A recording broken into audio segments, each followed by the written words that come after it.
Hey everyone, it's Richard Metal Fan here, bringing you guys an old school album review. And today we're going to be looking into an album from one of my personal favorite bands. Today is this album's 20th anniversary, and it's one of my personal favorite albums in like black metal and symphonic black metal. And as you can see below the title, today we're going to be looking into Spiritual Black Dimensions by Dimmu Borgir. This is the band's, I believe, fourth album, released on March 2nd, 1999 through Nuclear Blast Records. So we've hit the 20th anniversary of this album. Now, let's take a look back on their previous few albums, being like For All Tid, which is just straight up just black metal with all their songs like sung in Norwegian, but it wasn't until I believe Stormblast or Enthroned Darkness Triumphant where they sort of like start singing in their lyrics are translated into English. Yeah, and I believe it, like after their album before this, Enthroned Darkness Triumphant, they kind of went more of a symphonic approach with like the keys and stuff. But I feel like with this album, Spiritual Black Dimensions, I feel like they kind of like is like a departure from the group. And this, like, I feel like the music overall on this album is a lot more faster and darker, with the emphasis of the keyboard lines versus like the slow riff heavy approach of previous albums. And this also has the introduction of lead vocals from like their current, well, soon to be member ICS Vortex, which I believe he's a really damn good singer. It's a shame that he's not in the band anymore, but because I think he's extremely talented. Vocals from Shagrith is just awesome, and guitar wise from Selenos and Astenu, just the riffs pretty good. The bass I kind of wish was a little bit more audible in the mix. Sometimes I can hear the bass in some of Dimmu Borgir's albums, or sometimes I don't. Mustis's keyboards, I believe this is the first album with then new member Mustis on keys. He does a really great job at sort of like that atmosphere that Dimmu Borgir has with this album and onwards. And the drumming from Chizol, I'm not even going to say his name. His drumming's pretty good. But without further ado, let's dive into this album track by track. Now the album opens up with the song Reptile, and we are now greeted with sort of like a choir and a Fantasia lead intro. Soon Shagrith and Nagash begin sort of like the growling, and thus the actual song start.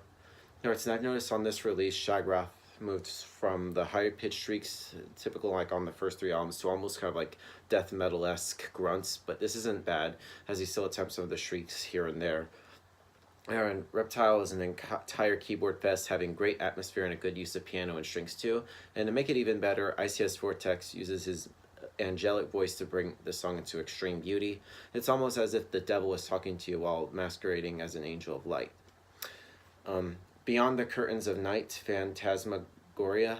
Yeah, its lyrics are very interesting, though. Speaking about some kind of transcendence, the song starts with some excellent drumming, and then the guitars come in. The song Brutality, it kicks you right in the face. And actually, besides being just brutal, there's like a few fast keyboards here and there. It's a very interesting lyrics that all could be mentioned about this song.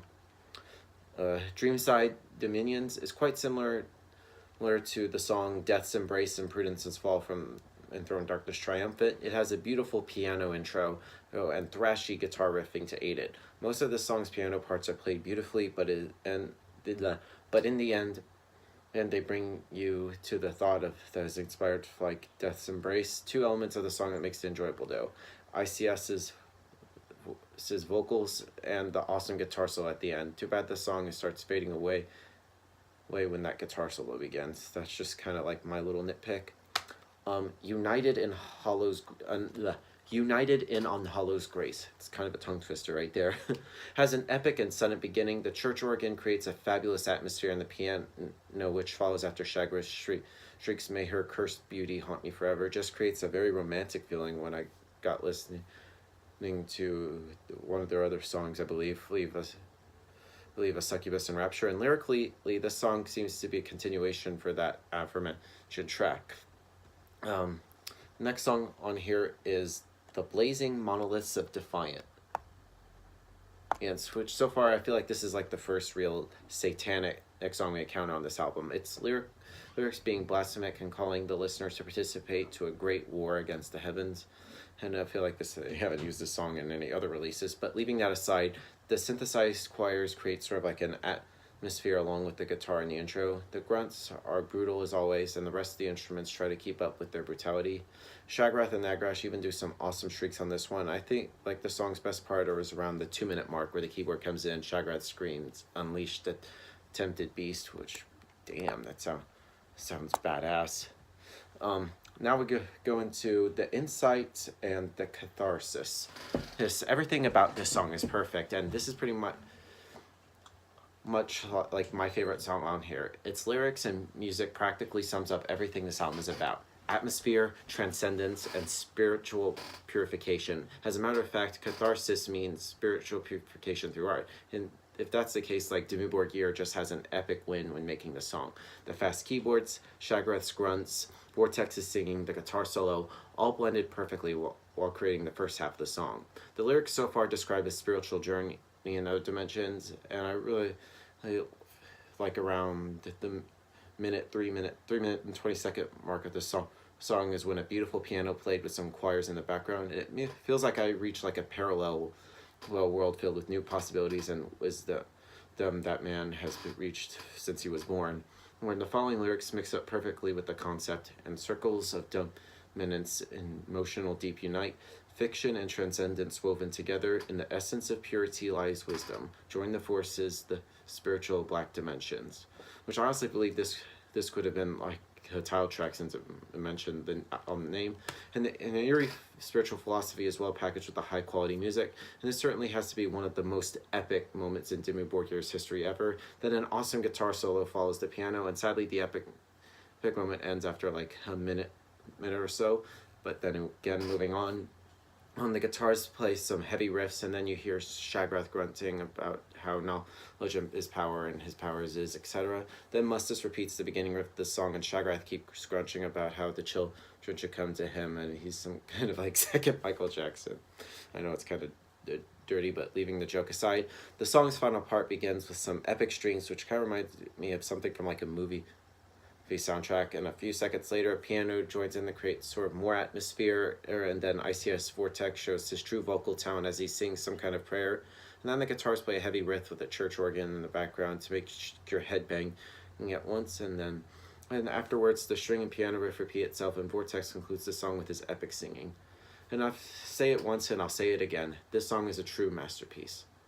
And then we go into Grotesque Reconciled, where Within Measureless Magic is a pretty cool track, has some fast pianos, some guitar solos here and there, Shagrath grunting about some lyrics about occult practices, and once again, transcendence. And then of course the album closes with Arcane Life Force Mysteria, which is a great way to end this album, adds more of the transcendence and spiritual journey feeling with the entrancing keyboards, and the guitars are pretty awesome on this track too, and the musicianship can be felt in this song. Now overall, Spiritual Black Dimensions by Dimmu Borgir is a great symphonic black metal album, one of the best I've heard. If I were to give this album a score, I definitely would give this a solid 9.5 out of 10. It's in my opinion, one of Dimmu Borgir's best albums. So yeah, that's my view of Spiritual Black Dimensions, guys. Let me know in the comments what you guys think about it. I'll see you all in the next video, and keep it metal.